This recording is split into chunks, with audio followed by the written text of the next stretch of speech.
देखिए दिल्ली का मुख्यमंत्री, एक न्यूज चैनल को उनसे सवाल किया गया हिंदुत्व के बारे में, तो दिल्ली के मुख्यमंत्री ने कहा कि मैं हिंदू हूं और मैं हिंदुत्व को मानता हूं। भाई, तुम क्या भारत के संविधान को नहीं मानते, जिस पर तुमने शपथ लिया, जिसको बाबा साहेब अम्बेडकर ने बनाया? किस बुनियाद पर आप बात कर रहे हैं?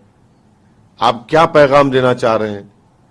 तो पूरी लड़ाई आज देश में यह है कि नरेंद्र मोदी से ज्यादा हिंदुत्व की आइडियोलॉजी पर हम उनसे ज्यादा हैं, चाहे वो दिल्ली का वो मुख्यमंत्री हो या फिर कांग्रेस के जो नेता जो पूरे भारत में पैदल पैदल फिर रहे हैं, या राजद के लोग हो या सपा के लोग हो। वो अंधेरे का मुकाबला अंधेरे से करना चाहते हैं, वो नफरत का मुकाबला नफरत से करना चाहते हैं, वो जहालत का मुकाबला जहालत से करना चाहते हैं। भाई, जहालत का मुकाबला इल्म की शमा रोशन करने से होता है, अंधेरे का मुकाबला रोशनी को फैलाने से होता है, नफरत का मुकाबला मोहब्बत से होता है, मोहब्बत को आम करने से होता है। तो ये लोग फर्क ही नहीं महसूस कर रहे, इसीलिए तो भाजपा जीतती है, इसीलिए भाजपा जीतती है। लेकिन ये बताइए, राहुल गांधी अभी उनका हालिया जो नया बयान आया, उन्होंने कहा है कि जय सिया राम भाजपा वाले नहीं बोलते, जय श्री राम। नहीं, वो क्यों नहीं इस तरह का बयान देंगे? उन्हीं के पिताजी जब इस देश के प्रधानमंत्री थे, उन्होंने बगैर मुस्लिम साइट को बताए, उन्होंने बाबरी मस्जिद का ताला खुलवा दिया और वहां पर शिलान्यास कराना शुरू करा दिया। उस जमाने में जब कोई कंप्यूटर नहीं था, 5 या 10 मिनट की हियरिंग में 65-70 पेजेस का ऑर्डर दे दिया गया और बूटा सिंह जाकर शाम में ठहरकर ताले खुला दिए। यही तो वही तो कहेंगे ना।